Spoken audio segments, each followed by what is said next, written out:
ব্রাজিলের president Luiz Inacio Lula da Silva বলেছেন, মার্কিন প্রেসিডেন্ট ডোনাল্ড ট্রাম্প একটি নতুন জাতিসংঘ বানাতে চাইছেন।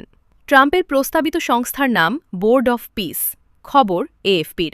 শুক্রবার ২৩ জানুয়ারি লুলা বলেছেন, ট্রাম্পের এ পরিকল্পনা জাতিসংঘকে সংস্কার করার বদলে নিজের নিয়ন্ত্রণের নতুন সংস্থা বানানোর চেষ্টা চলছে। খবর অনুযায়ী এই সংস্থায় স্থায়ী সদস্য হতে হলে $১০০ কোটি দিতে হবে। এর চেয়ারম্যান থাকবেন ট্রাম্প নিজে। এজন্য অনেক দেশের নেতা লুলাসহ এই সংস্থায় যোগ দিতে চাননি। গত বৃহস্পতিবার সুইজারল্যান্ডের দাভোস ওয়ার্ল্ড ইকোনমিক ফোরামে ট্রাম্প এই পরিকল্পনা ঘোষণা করেন।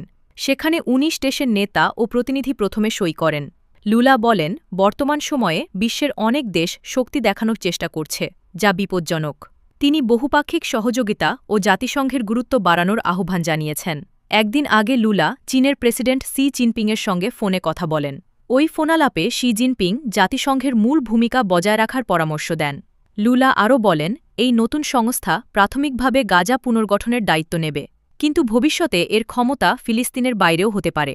এটি জাতিসংঘের সরাসরি প্রতিদ্বন্দ্বী হতে পারে। ফ্রান্স ও যুক্তরাজ্য এই পরিকল্পনা নিয়ে সন্দেহ প্রকাশ করেছে। বিশেষ করে যুক্তরাজ্য রাশিয়ার প্রেসিডেন্ট পুতিনকে অন্তর্ভুক্ত করায় আপত্তি জানিয়েছে। ফ্রান্স বলেছে, জাতিসংঘের নিয়ম ও আন্তর্জাতিক শর্তের সঙ্গে সংস্থার নিয়ম মেলে না।